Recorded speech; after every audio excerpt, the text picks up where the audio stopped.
Hi everyone, welcome back to Rover Restorations. I'm back on the Rover again now after my breakaway up in North Wales. Yeah, that was a long way to go from Portsmouth.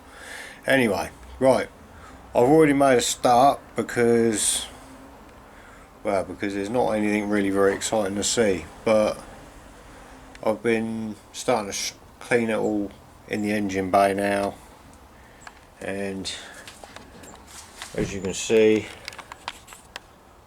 started stripping it all off. I'm not going to strip it completely, but gone down to bare metal and I should do that on both of the inner wings. I haven't started that side yet.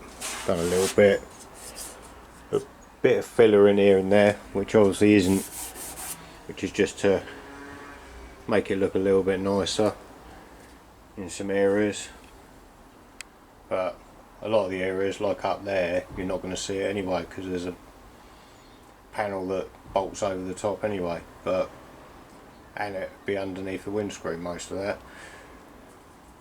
But yeah, a bit of seam sealing around there where it's been welded, just to make sure we don't get any drips of water in, which we shouldn't do.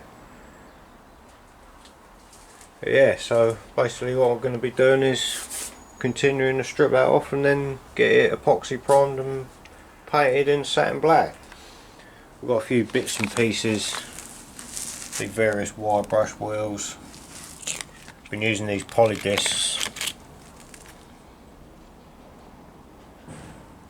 to clean up like all the inner wings, because it basically it strips it off, but it doesn't actually hurt the metal, which is they're really good. I'm really impressed with them. I've never used them before, but yeah, well, that's about it really. Right, so I'm not going to film me doing it all, but I will be back when I've finished, or when I'm halfway through getting some more of it done. Right, so that looks all stripped off now, or as much as I'm going to do it anyway. I haven't got too carried away on the bulkhead bit, just sort of wire brushed it off and that, but see, that will all be behind the heater box and everything anyway. I'm just going to put some seam sealer down on these bits here, either side, because obviously if you remember I've done some welding repairs down here. But yeah, that's it for now, and we'll do them bits and then carry on masking it up, and then we're going to get some epoxy primer on this. Right, so that's that in epoxy now. I'll try not to get in here too close because it stinks in here. But yeah, it's not perfect, but I think once it's painted black, it's definitely going to be perfectly acceptable. It's a bit rippled on this front panel here. I think it's previous damage, but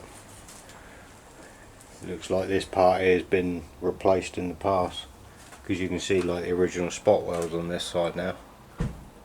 But yeah, anyway, it's all good. We'll let that dry, get the black on it. Right, so I've painted that now, so that's all good.